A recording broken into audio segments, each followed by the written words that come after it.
Hello and welcome to the Gambling Files podcast, the podcast of which one of its hosts wears a hairband. One of its hosts does not. Try and guess which one is which and answers on a postcard to the usual address, please.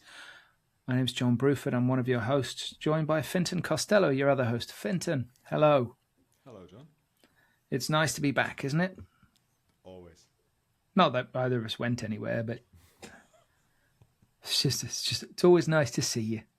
Thank you. Yeah. You know what else it's also nice to see, Fintan? It's nice to see our guests. It is nice to see our guests. And we have two guests today, it's unusual. We do it occasionally. But we do have two guests today. We are joined by Hayden Bowman, who is co-founder of iBankroll. Hello, Hayden. And Bernard Marantelli, magnificent name there, Bernard, CEO and founder of Whiteswan Data, of which iBankroll is a part. Hello, Bernard. Hi, John. Thanks for having me and Fintan. I have to put up with Fintan, but you guys are welcome. So, Fintan, I wanted to tell you about GLI, if I could. I think you should. Well, no, I mean, I don't want you getting complacent with anything that we've got going on, because I know what you're like. You're not a details guy. not like me. My details today included getting out of bed. Also, Fintan, there was a note from one of the listeners that said I should mute myself on the podcast. So once I've read this, I'll mute myself. Today's episode is brought to you by Gaming Laboratories International. GLI is a world-class testing, inspections and certification company committed to delivering the highest quality land-based lottery and iGaming testing and assessment services around the world. And just in case you didn't know this, GLI provides suppliers, operators and regulators with expert guidance for navigating the future of gaming and ensuring gaming innovations meet regulatory standards with confidence in more than 710 jurisdictions. For more information, visit gaminglabs.com. Fintan, I'm going to keep repeating that until you can just deliver it verbatim. In fact, until you say it in your sleep. Fine. For sponsors, I'll get a tattoo if we need to. If that means GLI have to sponsor us for 5 years, then so be it. So be it. I'm a slow learner. We'll happily send out the insertion order for 5 years. It's good to have a plan. But they're not our only sponsors. We're also sponsored by the lovely people at World Gaming, the artist formerly known as Clarion Gaming, but not anymore. Yeah. I can't remember the acronym for that, but it was quite long. We're also sponsored by Optimove. We are. The champions of positionless marketing. They are. Which allows you to do personalized CRM campaigns, dynamically change casino lobbies and bet slips, and create an engaging consumer gamified experience. And if you go to optimove.com, you can see all that and get the demo. They're also running their event. It's coming up soon, 11th and 12th of March in London, Optimove Connect, where they're bringing marketers from around the world to talk about positionless marketing and using real-world data to drive efficiency and ROI. And that's at connect.optimove.com. Good knowledge. And again, until I'm reciting that in my sleep, I think we should just keep Optimove on the books, and we'll, until I can recite that verbatim off the cuff, we'll just keep them on and see what happens. Absolutely. So these are your guests that you've invited, Fintan. Tell me about them. What's going on? I think they should tell us about themselves. So I'm absolutely fascinated by iBankroll as a business in terms of the product, the mechanics behind it, and what it means. So Hayden, I think we'll kick off with you. It'd be great to just what is iBankroll? What is it you guys do? And then I've got a big list of questions here to kind of just understand it more. Sounds good. So, to answer the question, Vincent, iBankroll at its heart is a liquidity provider and risk management consultancy. The core service offering is known as Bankroll as a service, and essentially we're looking to remove as much risk as possible from operators, risk of the outcome of the bets that they're taking across Sportsbook and casino, The knock-on effect is operators using Bankroll as a service will never have to turn away players or bets before being too big, too volatile. There's a number of other knock-on effects which we'll come on to, but that's at the heart of it, is removing that risk. The service itself, fully customizable. Some operators use this on a very broad application across the whole of the casino. For others, it's more about just managing the risk of those handful of players which keep you up at night, or the top VIPs, if you like. So first of all, I'm very jealous that you've come up with a new as a service acronym, BaaS, which is probably also the coolest. It's way cooler than SaaS and all those other ones, right? So BaaS I quite like. It feels like a bloke you'd have a pint with, which is quite good. Deb Fenton, don't be dissing the SAS on the podcast. The SAS.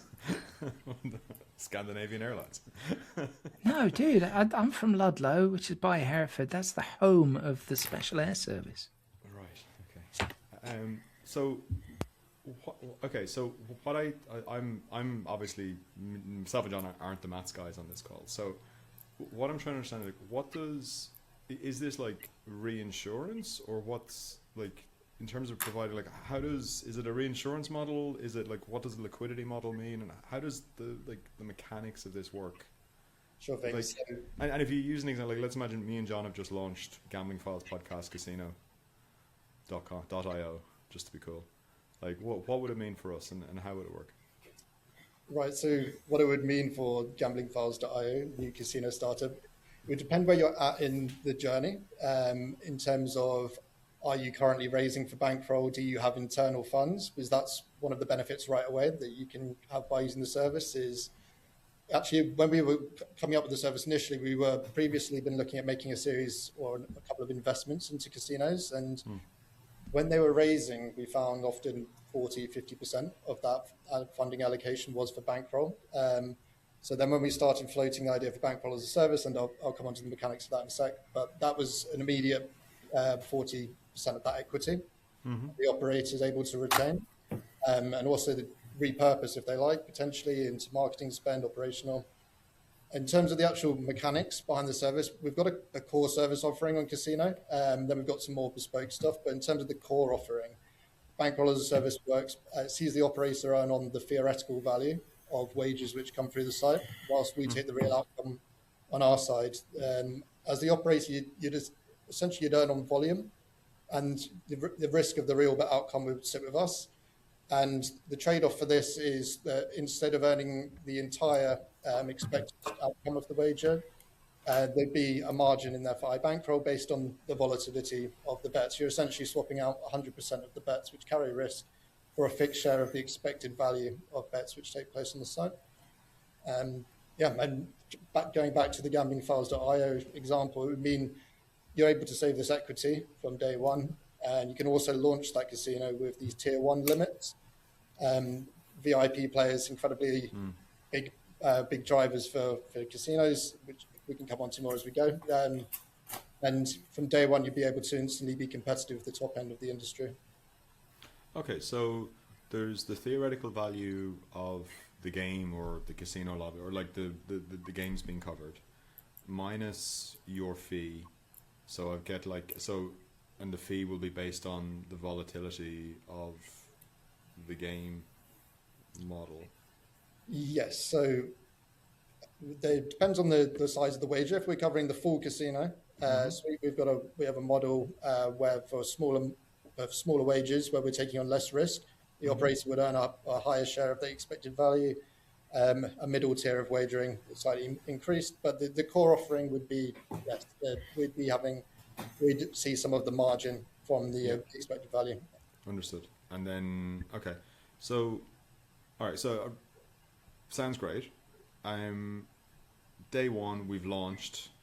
Worst nightmares happened for any new casinos. The VIPs come in and started absolutely smashing us, and it's taken us for £1 million on day one. What happens then? So then you'd there'd be a liquidity request for us as the liquidity provider, and we'd be paying out that £1 million as the player was under the Bankroll coverage. We've had scenarios like this whereby within the same week as an operator's gone live with Bankroll, we've had payouts in excess of of $1 million, mostly jackpot.io quite recently. $150 wager on a slot, $1 million payout, stings for the liquidity provider, but the operator is able to retain that player. Yeah. Okay. Right. So there's obviously some risk for you guys in terms of like potential fraud. Let's take that you know, the big winner, like how good's the VIP team to retain that player to try and keep the money in the system? Like, how do you guys manage that? Because that feels like a big risk. That is part of the risk. In terms of mitigating frauds, there's a number of things we can do, but there ultimately is some risk, and that risk is largely why, at least I imagine, part of the reason why you haven't seen other players or this service provided before. I mean, your traditional financial institutions would have these questions raised like you ask, and then immediately it would be an area that they're not looking to touch. Sure. There's a few things you can do. One is you've got to be quite careful with who you work with. So you want to really get to know the team, understand how they retain VIPs, what the program's like there, whether that's that direct personal touch, whether these people they really know.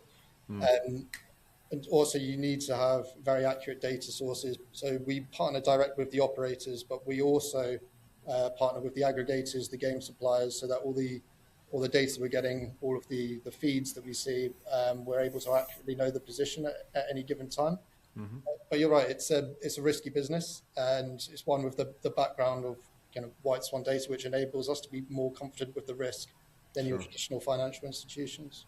Because you would imagine the people who need you the most are the ones without the bankroll, which then means they're the ones that probably don't have the casino management experience to kind of manage stuff over time, right? So that's how we saw it initially, but it's actually turned out to be somewhat different to that. What we've found is that although, yes, for new entrants, it's really great that they can bankroll the entire casino suite, and it solves that massive problem, as you mentioned. But increasingly, we've been working with bigger and bigger operators. And one thing which has probably surprised me the most since we launched the service is these liquidity constraints or restraints don't just limit the smaller operators. In the crypto space in particular, where we're particularly prevalent at the moment, all the way up into the top 10 of monthly deposit volume operators, it won't necessarily be a broad coverage application, but it could just be some of these players which really drive high volume, individuals who have track records of wagering in excess of 100 million in a single day. It's whether it's just a handful of people which are keeping you up at night or the full coverage, it's as you mentioned, it's high risk. But the bets themselves, you know that they're good value bets to take, right? The house edge on the game is there. It's just a question of this volatility and swings. It's the reason why people turn them away. But if everyone wasn't limited by the bankroll, they'd be taking on these players. God, okay, that's interesting because, I suppose the maths make sense as long as I get it. And then because one of the things that kind of strikes me is obviously like the software and the games and the platform and the lobby and stuff is effectively completely commoditized within the casino world. Like everybody's got the same stuff, everybody pretty much looks the same. What you guys are doing, everyone's got the same payment methods. What you guys are doing is effectively commoditizing the other part of the business, which is house bankroll management. Exactly. So all it's left for the casino to do is marketing and retention. Yep, that's it. I mean, every casino is fundamentally limited to a point by their bankroll. One of the areas we looked into actually before we looked into the service and looked into the demand for it is we scraped some affiliate sites and review sites like Casino Guru, as like some reviews on there. And if you look back 5 years ago, the joint number one like player qualm, if you like, the top listed con with casinos was partly withdrawals, the consistency, speed of them, and so on, but also the technical and user experience. But then today now, 5 years on, the user experience, the site, the tech elements is way down the list. But the player problems, if you like, with liquidity and payouts hasn't changed. So like as you say, the platform, the games, everything's solved. People can just act as a marketer, but this liquidity problem still remains. And we like to think, I mean, we are the first tackling this in a kind of a full coverage way rather than just kind of one-off event. In terms of the player complaints though, how much of that is deliberate casino management, like the famous cancel cash out button to try and, you know, slow roll the cash out and keep the funds within the platform, versus an actual we need to go sell some silverware to be able to cash out this player? It's a good question, and it's probably a mix of them, right? I mean, there's a few things. So sometimes when the liquidity is restricted within the business, they will find themselves at a point where they're either having to stagger withdrawals, which is not the best experience, particularly in crypto, where the bar is set by stake and so on for these payouts to be made in full. So if you're having to stagger the payments, pay monthly, for example, that's immediately, I mean, as a player, why would you do that when there's a perfectly good option to not have to do it elsewhere? But then, unfortunately, for the industry, like there are, if you look on social media, Reddit, Twitter, and so on, there's more than a handful of stories of people not being paid out at all, whether that's because the operators overextended themselves in terms of the limits they're offering and now found themselves in this position where they're making a decision. But I mean, that ties into what we're also looking to do with the service, which is bridge the trust element.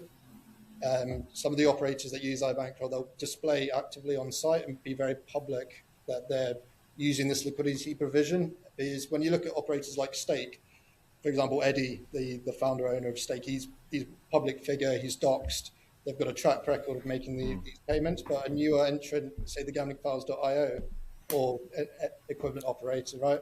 Sure. And they don't have that track record, and we're looking to provide that symbol of trust, if you like.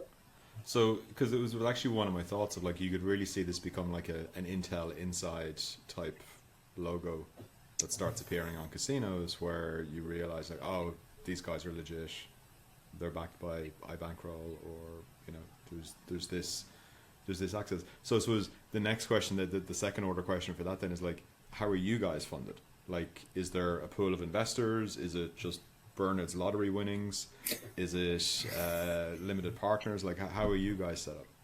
I mean, the lottery winnings certainly don't hurt the pool, but a background to the business is an internal bankroll been generated by Whiteswan, and it's also when it comes into for example, Eddie at Stake being doxed, is why like appearances on podcasts like this and Bernard being a prevalent figure in the industry is what we can point to for people who can say, okay, hey, it would make sense that these guys would have the level of funds to supply these kind of tier one limits, this bankroll, and just being as public as you can with appearances on podcasts and so on. Got it. Okay.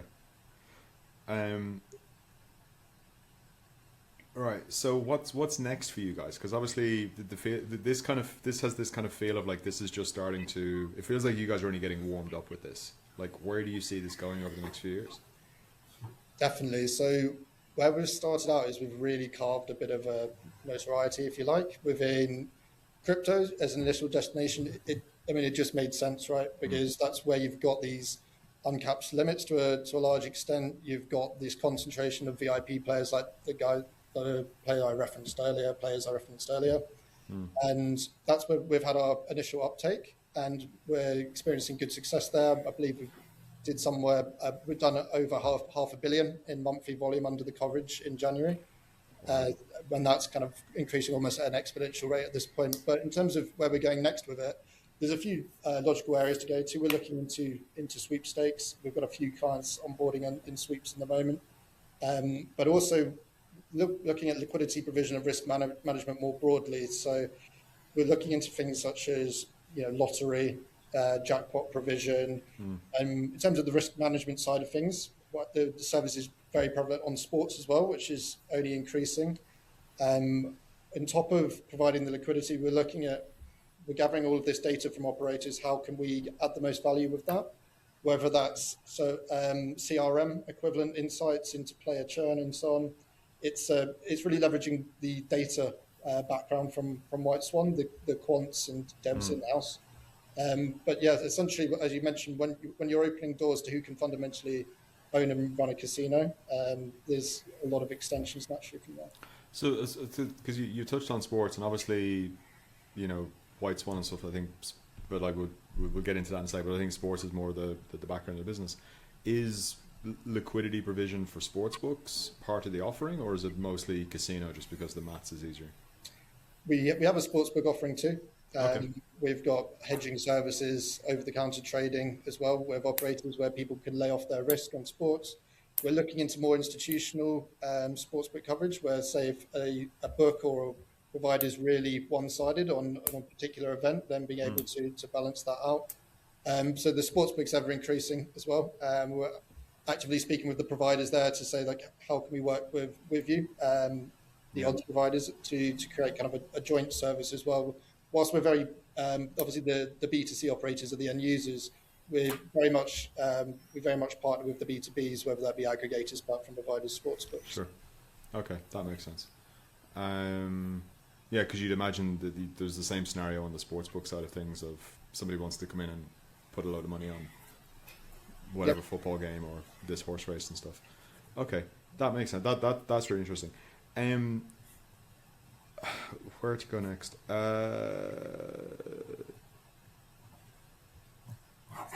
Okay, let's jump into. If we go to, sorry, I've been calling. Is it Bernard or Bernard?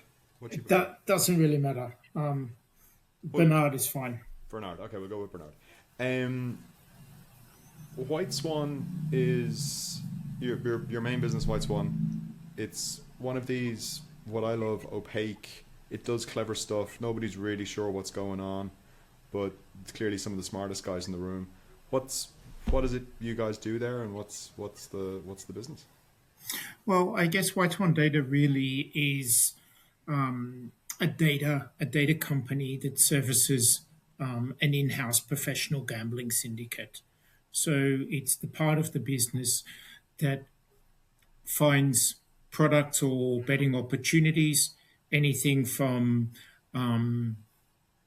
laying parlays on a prediction market to playing a lottery to running down a William Hill in London and having $50 on a horse they mispriced. Anything in the entire spectrum of betting and gaming, let's say, that we feel that there's mispriced or there's an opportunity, we try and seek that out and extract that opportunity for the syndicate. Got it. So this is your classic efficient market hypothesis in action, where you guys are smoothing out the mispricing in the market. Yeah, I think yes. I think sometimes you are smoothing out the mispricing. You obviously charge for that. And I guess this is where you end up in an iBankroll type scenario. Your options, if Ladbrokes has mispriced Manchester United, your options to fix that is to bet with them or sell Ladbrokes your price. And I think historically Whiteswan Data had looked at being a predator when things were incorrect. And I think when you look at something like iBankroll and some other parts of the business we're working on, you start to look at becoming a gamekeeper more than a poacher in those in the ecosystems of gaming and gambling. And how does that feel? Because that must be a bit of a psychological switch. Gamekeeper. I guess 20 years ago when I had, or 25 years ago probably now, when I had a little robot on Betfair that was printing a few $1,000s a day and growing, it was like, oh, I can't tell anyone, I can't ever expand. This is so secret. I got my best friend at school to code it, and we didn't tell anyone. We didn't even tell our family we're doing it because we thought the IP would leak out.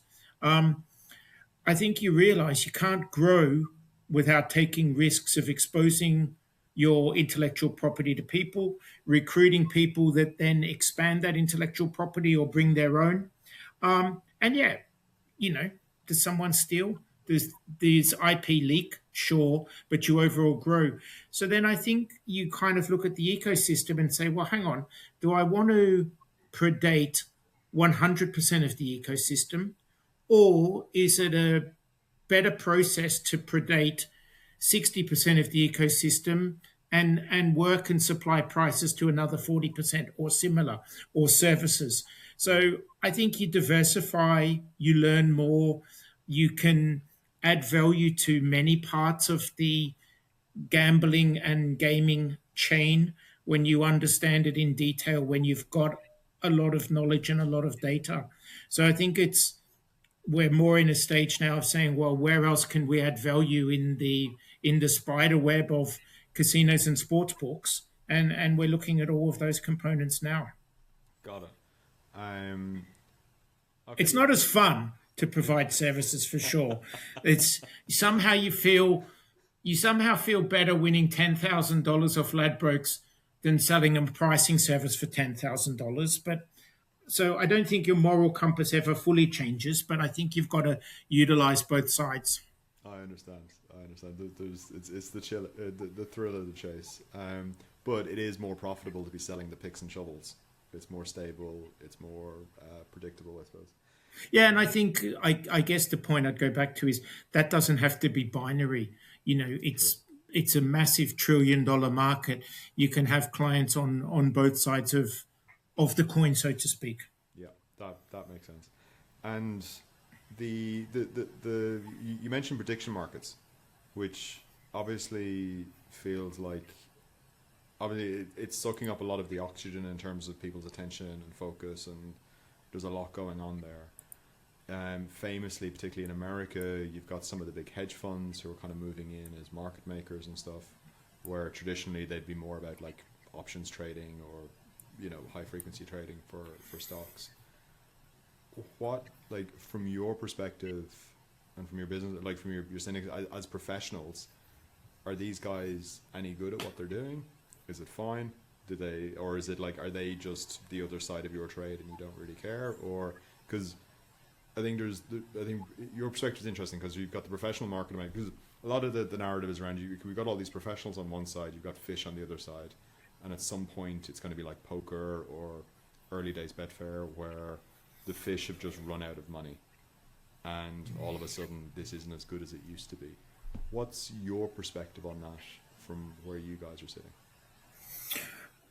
It's very interesting because, in one sense, Kalshi, Polymarket, Novig, etc., we're almost replaying 2003/4 in America, with an exchange where the only two differences, one is called prediction, one it trades a probability rather than a price, and a little bit of it has some monopolies, semi-monopoly states, because other forms of sports betting or traditional sports betting is not allowed.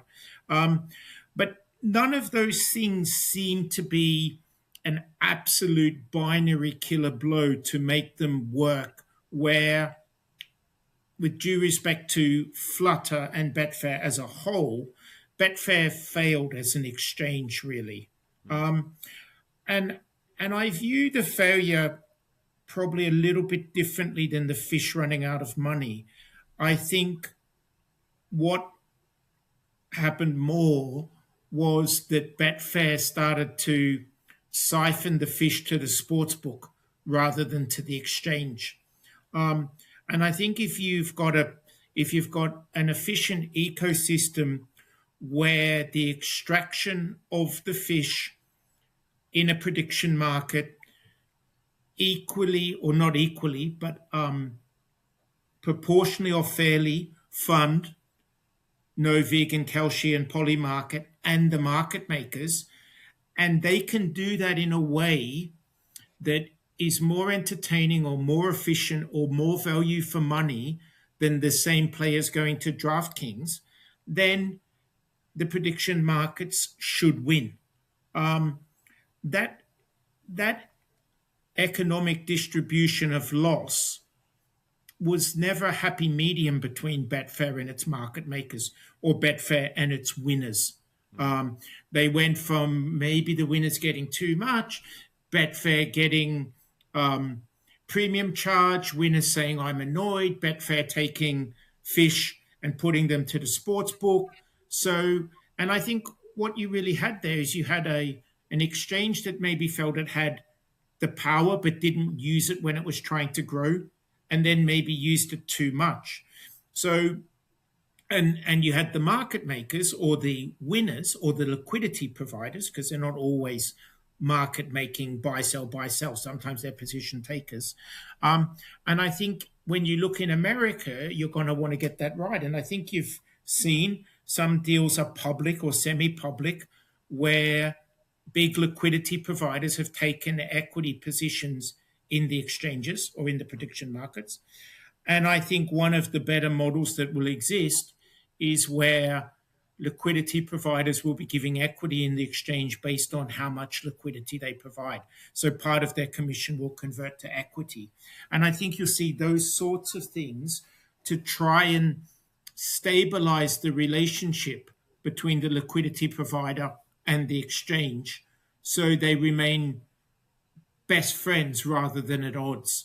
And then the prediction market with his liquidity makers, the prediction market's enemy or frenemy is not the liquidity provider. The enemy is DraftKings and FanDuel or other betting mediums. Got it. Okay, that's a really interesting take. So one question to build on that, right? Okay, so I can completely understand it. In the current situation, I could also see the prediction markets being the ultimate winners in America under the current legislation. Yes. There's kind of a golden rule in gambling where all roads lead to casino. So what happens, obviously, if we ignore legislation for a second, because that'd be the only roadblock, at some point, one of these exchanges is going to add a blackjack table or a slot machine to their product. What happens then to the prediction markets? Well, we saw that exactly happen with Betfair. Betfair in, I don't know, their 5th or 6th year introduced Betfair games. And you could bet on blackjack, poker, those sorts of things. I think it all aggregates together ultimately. You've got, I mean, the big elephant in the room for all of this is regulation. But let's say there's free regulation where you can run a roulette wheel and Finton's backing red and I'm being the house. And then I think John's coming in as the popular guy and he's a streamer. So he's got 50 people that have funded his bankroll and he's punting on numbers, and then Hayden's just betting by himself. So I think I can see an environment where a prediction market or an operator, and there are operators that already allow group betting through streaming, where you all join in with the streamer who's smashing $200 a spin to win $1 million. And all of these things, all this social interaction of betting together is all pointing towards volatility. You don't want 0.2% of $1,000 win. You want 0.2% of $1 million win. So I can see a world, ignoring regulation, where the roulette spin, the house is not Playtech and Pragmatic and Evolution supplying DraftKings. The house is a whole bunch of players that pulled liquidity, even maybe into iBankroll, and they sit there and let the whale come in and decide whether he wants red or black for $1 million. Okay. And I suppose there's two parts to that. One is, or so the other concept behind that then is, if you're an operator and you're not able to take big bets, you're actually in this future scenario of, or not even future, today's scenario of like social betting and kind of grouping bets together. You're effectively out of business because you're irrelevant as an option, and they're going to go to the operator who can actually take those bets because that's where the fun is. I think that's definitely true. You've seen particular game suppliers like Hacksaw. They allow a $20 million slot win now. Now, if that $20 million slot win is placed on the operator, that rules out the long tail of operators from offering that game. Yeah. So if Drake or Mr. Beast or someone wants to stream. He wants to stream $1 million or $500,000 entry bonus buy into a $20 million game. He can't stream a $1 spin into a 100 million to 1 slot RNG to win $20 million because he's going to win it once every 47 years. Well, nobody's watching that stream. Yeah. So I think all those things aggregate together into, if you're buying entertainment, which you're buying, and you're buying streamers, which are an emerging part of this business, and you've got people like Stake, particularly in the crypto world, that have normalized $100,000 on a hand of blackjack or $50,000 on a roulette number. If you want those top 10 VIPs that can be half of your business, or you want the streamer with 40 people bought into his 2-hour streaming session, then yes, you're gonna need highly volatile games, and you're gonna need risk management if you're not the top sort of 20 firms in the world. Yeah. Okay, that makes a lot of sense. Great for you guys. Like, this just feels perfect, right? Right place, right time. Let's go. It's brilliant. Okay, so a couple of questions. Earlier on, you touched on recruiting, hiring people to grow your IP and these kind of things. I'm fascinated by, because given the space, and I've got kind of a follow-up question, but given the space that you're in, smart, quantitative people that you need to hire, you're competing against, the AI firms who are just going to waterboard you in stock. You're competing against the big investment banks, the hedge funds, etc. How do you guys manage to recruit? Is it people who are just like quantitative and sports mad, or like what's the sweet spot for you guys, and how do you manage it? Because it must be tough.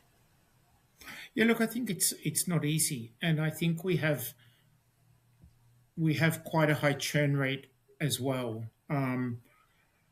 It's a very fast-paced environment. I'm not sure what year it was, 2001 or 2. NFTs came from nowhere. We traded NFTs for 6 months. Started the project, made a bunch of money, and closed the project in a 6-month period. That's not normal. That wouldn't happen in a bank. A bank would take a long time to have that sort of activity. And banks are the competitors of who we need to hire. So I think you've got to hire correctly, and you've got to get people that enjoy that fast-paced environment more necessarily than a bank or a hedge fund that might be a bit more stale. I think the sports betting element, as opposed to an equity or a stock or a bond, I think attracts some people. It's not super easy, but yeah, we managed to do it. We managed to get excited, intelligent people into the firm. I mean, I don't know, we've got to have 50 or 60 PhDs in the room now. So there's a lot of Oxford, Cambridge graduates, a lot of people coming out of physics and maths, PhDs, etc., to come and work for us. And I think mostly they have fun. We have a referrer enemy policy, whereas if there's someone you don't like very much, you try and recruit them into the business as well, which helps us find people that fit. Because if someone is enjoying the space and they know their colleagues from university or a prior firm that would also enjoy the space, that happens quite a bit as well. So I have a 14-year-old who loves maths and is sports mad. What advice would you give him for a successful career? A successful career in general, my advice would be do something you love, because you're going to be doing it for 40 years. My other advice in general would be proactively be proactive in what you're doing and solve problems for people above you in the hierarchy, because there's really layers of entitlement and lack of proactiveness I find in the younger generation. So I think do something you love and be proactive, and problem solving is my general advice. I think more specifically, if he wants to get into gaming or gambling, surround yourself by driven, fast-moving people. They're going to fail sometimes, but it's going to be a more enjoyable ride than sitting inside a FTSE 100 company with a couple $100 million of debt and kind of hamstrung by either regulation or hamstrung by senior management that are very conservative and traditional. Yeah, I agree. I think I completely agree. Yeah, you're the average of who you surround yourself with, right? So very much so. And solving problems is what it's like. Everyone can come up with ideas, but can you actually make it happen? Well, that explains why I mix with you, but it doesn't explain why you mix with me. It's a charitable component in most people's lives. That's a good call, Bern. Thank you. And I am very... oh, you mean... Gotcha. Yeah. Brilliant. I'll work that into the conversations in the car later on. I'd be completely remiss if I didn't bring up lotteries and Texas. Obviously, the story's been well told in the press. My question, which I couldn't quite find the answer to, is there's obviously the big headline jackpot number, but aren't US lotteries weird in terms of like they pay an annuity and there's lots of tax and all that kind of stuff? How does that factor into your maths? Yeah, look, they're super weird. You have to look at the end terminal number you get. So I think if I remember correctly, the Texas lottery was advertised at about 95 or 98 million. That would be something like 5 million a year for 20 years as an annuity. The net present value of that, if you want to take it as a lump sum, I think was in the high 50 millions. And then depending on who you are, there's a tax treatment of that 58 million. If you're a grandmother on holiday who bought a ticket while she was there, you're probably going to get that 58 million tax-free if you, let's say, lived in the UK where it wouldn't be taxable. If you're a US citizen, you have a different tax treatment. If you're a US entity or company, another tax treatment. So yes, it's headline number, lump sum today, which is normally about 60%, and then taxations. Gotcha. So then you take that end terminal number and say, that's what's going in my pocket to take home. Is it worth buying a ticket? Yeah, so it's a very different, yeah, I understand. And I presume with the annuity, there's also a risk that the lottery just goes bust and doesn't pay out and stuff, which has happened in the past as well, right? In other states. I guess that could happen. I don't know if it's backed by the state government or what in Texas or similar, but I think annuities make a lot of sense for a retail person. They get 5 million a year. They can't really screw that up. Lots of examples of people winning 100 million and being bankrupt 5 years later. I think statistically, like 90-something% of lottery winners are bankrupt within. Well, we had the famous bin man in the UK that won 100 million or 30 million or something, lost it all in about 7 years and went back to being the same bin man in the same route. Yeah, the famous quote is he said he'd do it again. He changed nothing. He probably had a very good 5 years. The fact he's alive.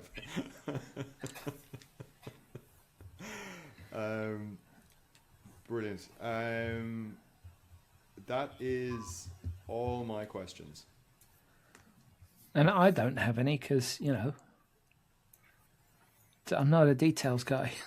BaaS. I look Hayden, well done with BaaS. That's just my new favorite acronym.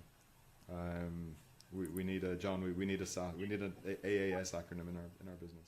An ass. Close. So if people are super curious and want to get their bankroll management sorted, Hayden, where can they find you, and what's the best way to do it?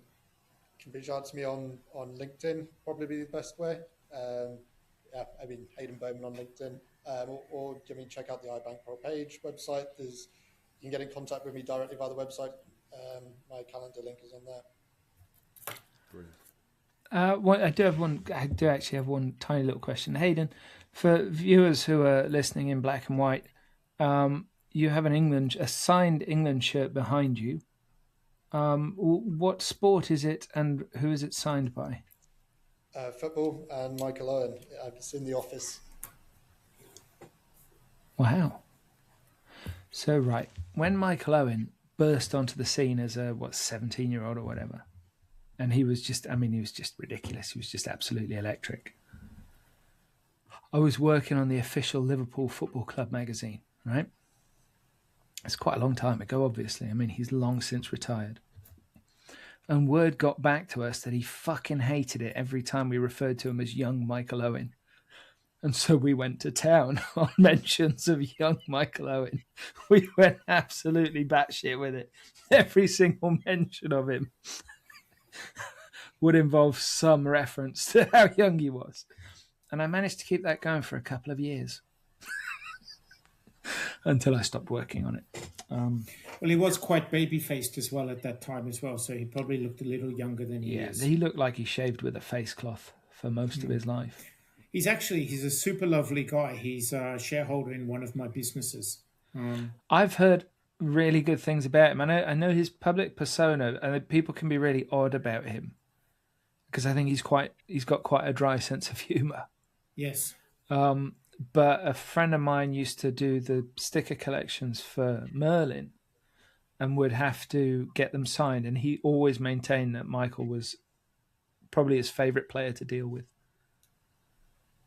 Said he was a lovely dude. So certainly not dissing him. But if you speak to him, tell him I didn't mean it. He's got a great sense of humour. He's very funny. Look, he understands, obviously, as well, being in the public eye, you'll get hate mail and you'll get love mail. That's life. Hey, whatever else he did in his career, he scored that goal at the 98 World Cup. Yeah, I guess he had a lot of fun. He did okay. And he's a Ballon d'Or winner. Yeah, you forget that. Those goals in Germany, my God. I think is he the only English Ballon d'Or winner in the last 30 years or something? Or did someone else win a Ballon d'Or? Well, it's probably before it was the Ballon d'Or, but you've probably got to go back to Kevin Keegan in 79. Okay. I think, probably, at Hamburg. I might be wrong, but I'm going to have to look that up now, aren't I? Yep. Anyway, gentlemen, thank you so much for joining us. It's been thanks very much for having us. Thanks Fintan and John, thanks very much. If you've enjoyed this episode of the Gambling Files podcast, please find us on LinkedIn. Give us a big, juicy, succulent like. That nearly went wrong. You can find us under the name The Gambling Files Podcast. You can find us on Twitter under The Gambling Files. I think the handle is just @GamblingFiles. You can connect to myself, John Bruford, or Fintan Costello, also on LinkedIn. We're also both on Twitter. And you can find all of our previous episodes at www.thegamblingfiles.com.